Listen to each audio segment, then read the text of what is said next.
ఆడదానికి ఆడదే శత్రువు అన్నట్టుగా ట్రాన్స్జెండర్ కూడా ట్రాన్స్జెండర్ శత్రువుగా మారింది. ఆంధ్రప్రదేశ్లో సంచలనం రేపిన ట్రాన్స్జెండర్ హాసిని హత్య కేసు చిక్కుముడి మొత్తానికి వీడింది. రికార్డు సమయంలో నెల్లూరు జిల్లా పోలీసులు ఈ కేసుకు సంబంధం ఉన్న మొత్తం 15 మందిని గుర్తించారు. వీరిలో 12 మందిని అరెస్ట్ చేశారు. 3 కోసం గాలిస్తున్నారు.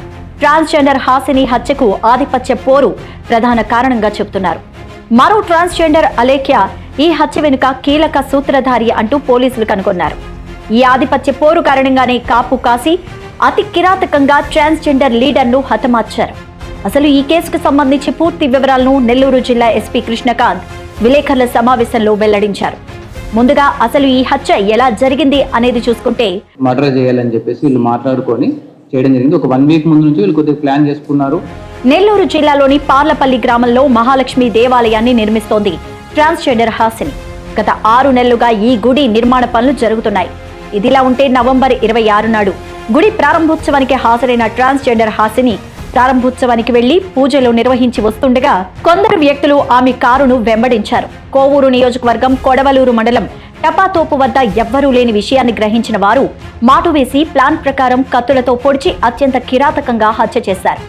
అది కూడా ఎలా చేశారంటే, రైల్వే అండర్ పాస్ వద్దకు చేరుకోగానే 2 కార్లలో వచ్చిన హంతకులు హాసిని కారుకు ముందు ఒక కారును, వెనుక ఒక కారును ఉంచారు.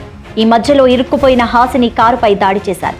అద్దాలు పగలకొట్టారు. హాసినిని బయటికి లాగి ఈడ్చుకెళ్లి కత్తులతో దాడి చేశారు. తీవ్ర గాయాల పాలైన హాసినిని ఆసుపత్రికి తీసుకువెళ్లినా ఫలితం లేకుండా పోయింది. అప్పటికే చనిపోయినట్టు వైద్యులు ధృవీకరించారు. ఇదిలా ఉంటే నెల్లూరు పోలీసులు హాసిని హత్య వెనుక ఆధిపత్య పోరు ఉన్నట్టు రివీల్ చేశారు. నెల్లూరు దీన్ దయాళ్ నగర్ కు చెందిన ట్రాన్స్జెండర్ హాసిని గత కొన్ని రోజులుగా తిరుపతిలోని మంగళం ప్రాంతంలో నివసిస్తోంది. హాసినికి తిరుపతి, ప్రకాశం, నెల్లూరు జిల్లాల్లో బలమైన వర్గం ఉంది.